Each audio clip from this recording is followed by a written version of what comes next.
Si hay una piedra angular para la lucha libre desde hace décadas, son las storylines. Como el nombre lo indica, es el contar una historia mediante una rivalidad o mediante el desarrollo ya sea de una superestrella individual o toda una agrupación, y ejemplos tenemos demasiados. El camino al título de un underdog que viene desde abajo, el ascenso y consolidación de una facción hasta que llega uno que traiciona, una calorada rivalidad que puede extenderse por años. De verdad, es de lo más importante y fundamental para el wrestling el justificar los combates con una buena historia detrás,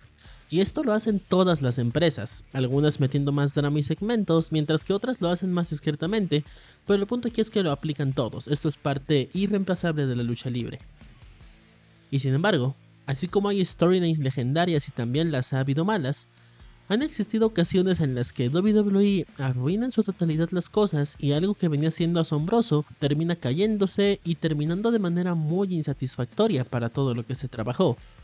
Y hoy vamos a recordar 5 ocasiones en las que la empresa lo arruinó todo luego de haber estado haciendo las cosas bastante bien.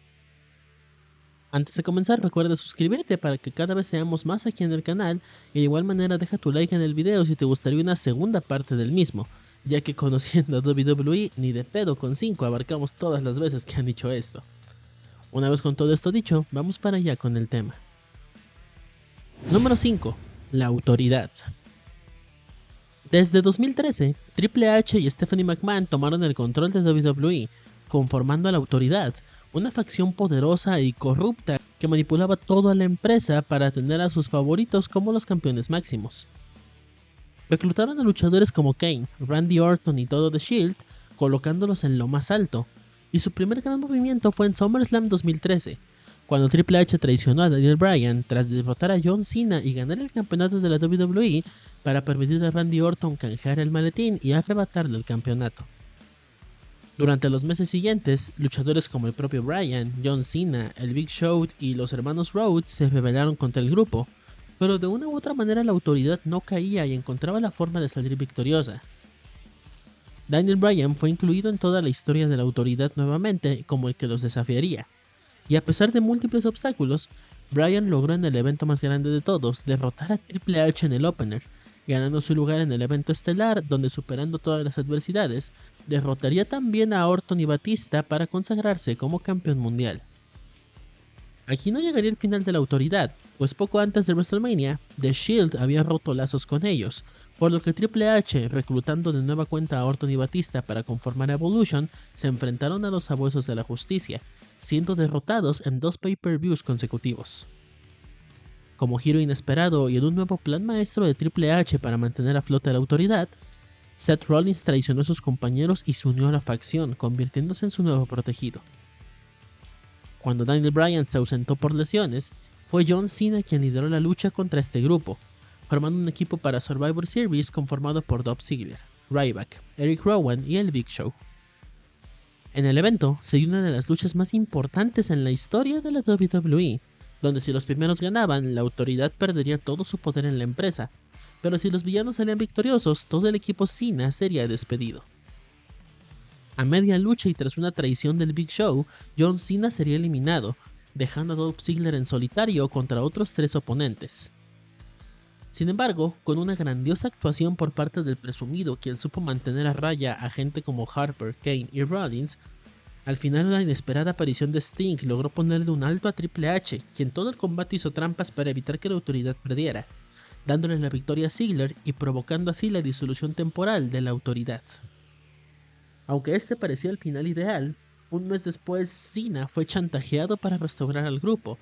Ahora la facción se enfocaría en Sting, quien desde los años de WCW siempre había tenido un personaje de vigilante y alguien que combatía las injusticias, llevando todo esto a una lucha contra Triple H en WrestleMania 31. Para sorpresa de muchos, el juego lograría vencer al ícono y la autoridad continuó todavía activa en una de las decisiones más polémicas, pues fue darle a Sting una derrota en su primer combate en WWE. Esa misma noche Seth Rollins se coronó campeón de la empresa y la facción puso todos sus esfuerzos en protegerlo por los siguientes meses, batallando con Sting por un rato hasta que tanto el Cuervo como Rollins se lesionarían, con el rumbo de la autoridad siendo nuevamente incierto luego de estos percances. Con Rollins fuera, la atención se trasladó hasta Roman Reigns, quien se convertiría en el nuevo campeón de la WWE. Triple H le arrebataría el título en el Royal Rumble 2016, pero tras meses de hacerle la vida imposible, finalmente fue vencido por Roman Reigns en WrestleMania 32. Desde entonces la autoridad empezó a apagarse poco a poco, mientras Shane McMahon y su hermana Stephanie se disputaban el control de WWE y Triple H se alejaba de la programación para centrarse en dirigir a NXT totalmente fuera del kayfabe. A mediados del 2016, la autoridad tendría destellos de vida, pues Triple H traicionaría a Seth Rollins, lo cual dio un pie a feudo entre ambos que llevaría hasta WrestleMania 33, aunque con esto se insinuó una posible incorporación de Kevin Owens al grupo luego de que Triple H le ayudase a ganar el campeonato universal. La verdad es que pocas veces se vieron las caras después y la historia nunca se retomó de forma clara, siendo más un feudo Triple H contra Rollins que Seth Rollins contra toda una autoridad. Así, la facción de la autoridad fue desapareciendo poco a poco y gradualmente de la programación, sin un cierre definitivo.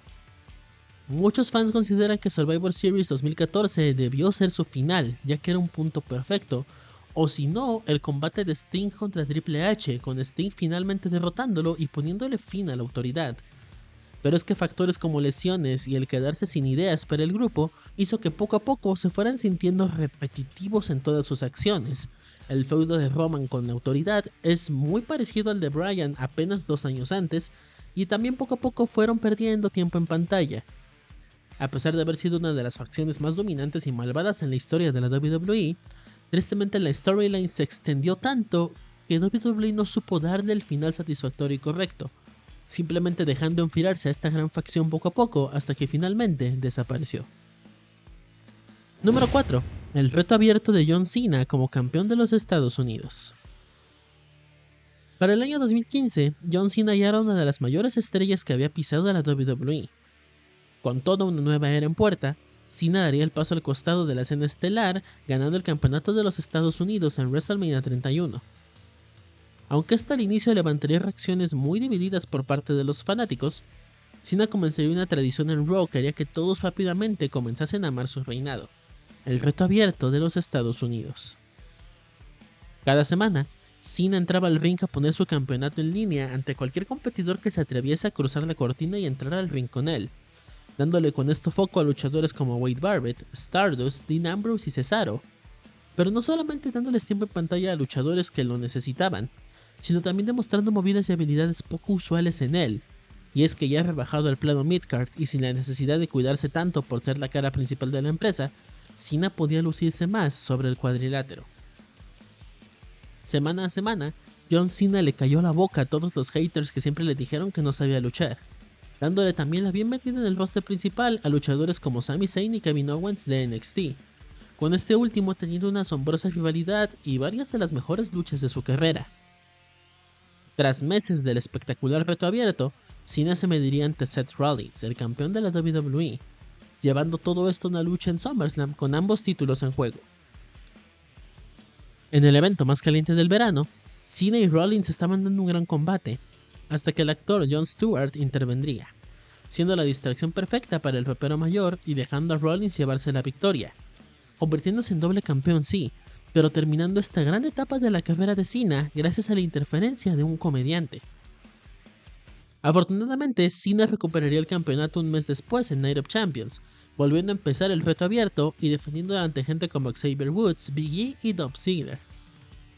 Tristemente, un mes después en Hell in a Cell, Cena abriría el evento con el reto abierto, con Alberto Del Rio regresando a la empresa tras un par de años fuera para contestarlo, y sorpresivamente derrotando a Cena limpiamente en menos de 10 minutos para arrebatar del título, con Cena luego de esto saliendo de la programación por unos meses y Del Rio trayendo el cinturón prácticamente de adorno por un buen rato. Y toda la historia del reto abierto, que nos dio varias de las mejores luchas en la carrera de Cena y el mejor reinado en la historia de este cinturón, terminando de la forma más anticlimática posible. Si quieres conocerla con más detalles, ya le dedicamos un video entero aquí en el canal, te lo dejo por aquí. Número 3. El linaje. La mejor storyline que WWE nos ha contado en años comenzó en 2020, cuando Roman Reigns sorprendió al mundo entero regresando a la programación tras varios meses de ausencia, con un cambio rudo, dicho sea de paso. Luego de años estancado con el nefasto personaje del Big Dog,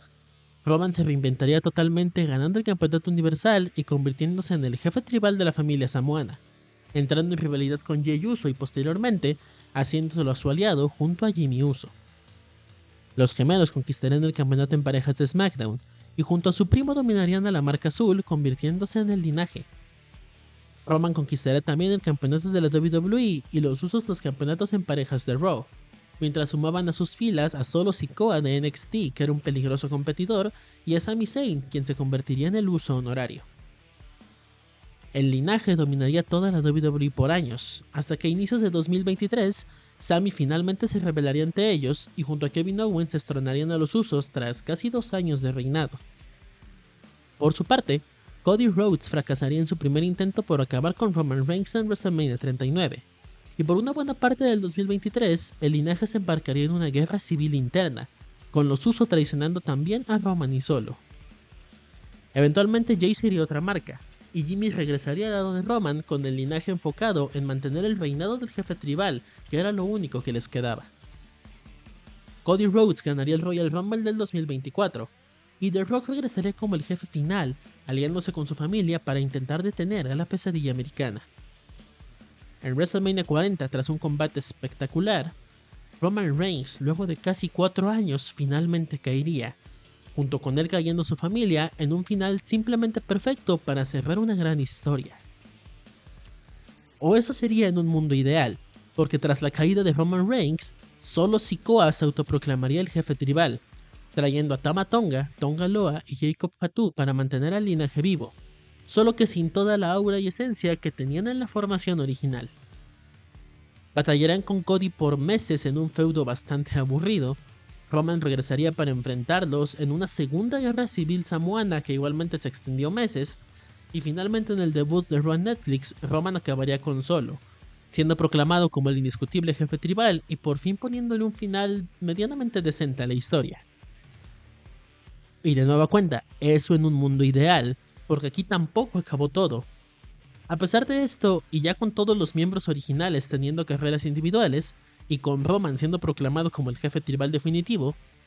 el Bloodline de Solo todavía sigue en SmackDown, actualmente trayendo a JC Mateo y Hikuleo para batallar con Jacob Fatu en otra guerra de samoanos. Es 2025 y el linaje todavía sigue vivo, solo que con el menos interesante de sus miembros originales todavía ahí como el único que queda, y con todo lo que fueron en algún momento ya totalmente perdido.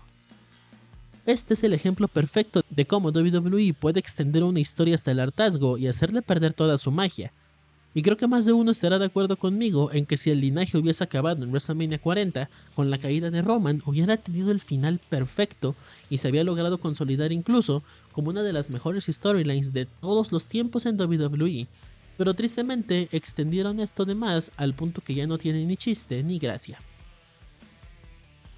Número 2. El poder superior. En Bad Blood de 1998, Paul Bearer sorprendería al mundo traicionando a Kane y volviendo a formar su alianza con el Undertaker. Con esto, el fenómeno haría un cambio a heel, y en el Raw siguiente al pay-per-view anunciaría que estaba formando su Ministerio de la Oscuridad, entrando en su versión más oscura y junto a gente como Bradshaw, Farouk y The Brute, armando una agrupación satánica con la que llevaba a cabo rituales en televisión y sacrificios, yendo con todo a enfeudarse con el señor McMahon y su corporación. Por meses, el ministerio y la corporación batallaron duramente, con la rivalidad yendo a terrenos sumamente personales tras un inferno match en el que el Undertaker venció a Kane, con Paul Bearer entregándole al señor McMahon un osito de peluche que perteneció a Stephanie cuando era niña, tocando fibras sensibles en Vince con ello. El Undertaker revelaría que estaba obedeciendo a un poder superior, que era quien le daba órdenes sobre cómo actuar y cómo torturar psicológicamente a Vince McMahon, quemando su símbolo en el patio de la casa de Vince y en WrestleMania 15 colgando al Big Bossman de la Hell in a Cell como sacrificio. En Backlash de 1999, el Undertaker secuestraría a Stephanie McMahon y un desesperado Vince recurriría a pedirle ayuda a su mayor enemigo, Stone Cold Steve Austin. La serpiente de cascabel aceptaría e impediría que el Undertaker sacrificase a Stephanie en Raw, interrumpiendo toda la ceremonia. De verdad, esta historia fue muy loca, pero muy interesante, y en otro giro de los acontecimientos, Shane McMahon se aliaría con el Undertaker y su ministerio, traicionando a su padre y formando el ministerio corporativo. Tras todo este caos, finalmente el 7 de junio de 1999 en Raw, el ministerio corporativo revelaría quién era el poder superior que desde el principio les había estado dando órdenes. Un misterioso sujeto cubierto con una túnica roja se descubrió la cabeza, y entonces el poder superior se reveló. It's me, Austin! Oh, son of a bitch! It was me all along, Austin! Sí, por meses vimos al Undertaker torturar a Vince y a su familia de las peores formas posibles como una secta satánica, y resultó que la mente maestra detrás de todo era el mismo Vince McMahon, y todo lo había hecho para quitarle el campeonato de la Federación Stone Cold. Aunque cuando todo el desmadre del poder superior comenzó, el campeón era The Rock y estaba del lado de la corporación. Tras toda esta revelación, luego se cambiaría el argumento a que McMahon había hecho esto porque Austin le había comprado la mitad de las acciones de WWE a Linda McMahon, con Austin perdiendo dichas acciones 2 semanas después y el Undertaker abandonando todo para comenzar un equipo junto al Big Show, mientras Austin y Vince seguían su rivalidad ya sin mención alguna del poder superior y con el ministerio disolviéndose silenciosamente. Este es un gran ejemplo de una storyline creativa, original y muy intensa, la cual nos dio algo genial como el personaje más oscuro en la carrera del Undertaker, y también de cómo no supieron terminarla y se empezaron a sacar cualquier cosa para quitársele de encima. Pero el torturar a Vince por meses para luego revelar que él era la mente maestra detrás de todo, y luego tirar todo por la borda y pretender que nunca pasó, tiene que ser una de las peores decisiones creativas en toda la historia de la WWE. Número 1. El verano de Punk. Este es un clásico, mi gente. A mediados del 2011, CM Punk comenzó a ascender en popularidad en la WWE, con la empresa haciendo una historia alrededor de la finalización de su contrato y de cómo Punk quería robarse el campeonato de la empresa, empezando con esto y su icónica pie bump, el llamado verano de Punk. En Money in the Bank 2011, CM Punk conquistaría el cinturón venciendo a John Cena y llevándose el mismo, en la misma noche que terminaba su contrato y cumpliendo con todas sus palabras y amenazas. Con todos los fans cuestionándose si lo del Ponqueto era real o no, WWE haría un torneo para determinar un nuevo campeón de la WWE, con Rey Mysterio ganando el mismo. Sin embargo, esa misma noche John Cena, en una de las movidas más heel de toda su carrera, haría oficial su cláusula de revancha al campeonato, arrebatándoselo al pobre Rey Mysterio, quien ya venía desgastado de un combate contra el Miz. El programa estaba a punto de cerrar cuando una canción desconocida, Cult of Personality, comenzó a retumbar en la arena, y tras instantes de confusión, CM Punk hizo su regreso a la WWE, con el campeonato, nuevo look y nuevo tema de entrada, y alzándolo ante John Cena llevándose una gran ovación. Se revelaría que CM Punk había firmado un nuevo contrato con la empresa, y que en SummerSlam tendremos un combate entre él y Cena para determinar el campeón definitivo, lucha en la que Triple H oficiaría como árbitro especial invitado. Durante toda la preparación a la lucha, Punk se convirtió en el hombre más over de toda WWE, y en el evento más caliente del verano, tras un grandioso combate, lograría vencer una vez más a John Cena, aunque con un final polémico, pues Triple H no se percataría de que el pie de John estaba debajo de la cuerda al momento del conteo. Tristemente, luego de la lucha y prácticamente de la nada, Kevin Nash regresó a la WWE para atacar a CM Punk, dejándole en bandeja de plata a Alberto Del Rio, quien hizo efectivo su maletín del Money in the Bank y le arrebató al Ponqueto su campeonato de la WWE, dándole el tiro de gracia al verano de Punk.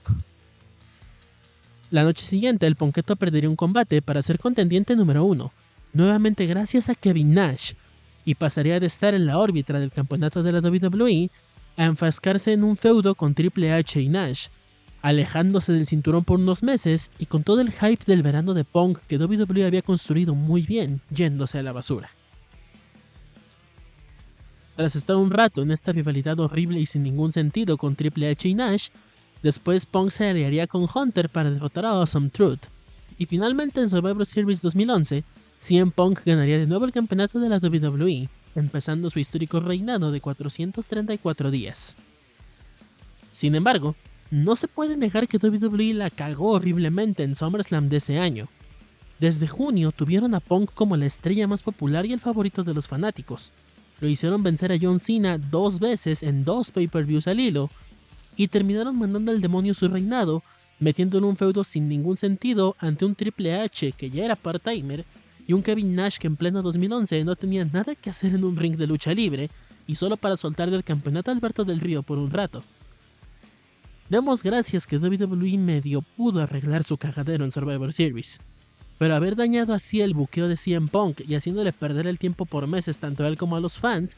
casi tira a la basura todo lo que el Ponqueto logró en ese verano de 2011, y sin lugar a dudas, mató por un instante todo el momentum que WWE construyó muy bien y de forma muy orgánica,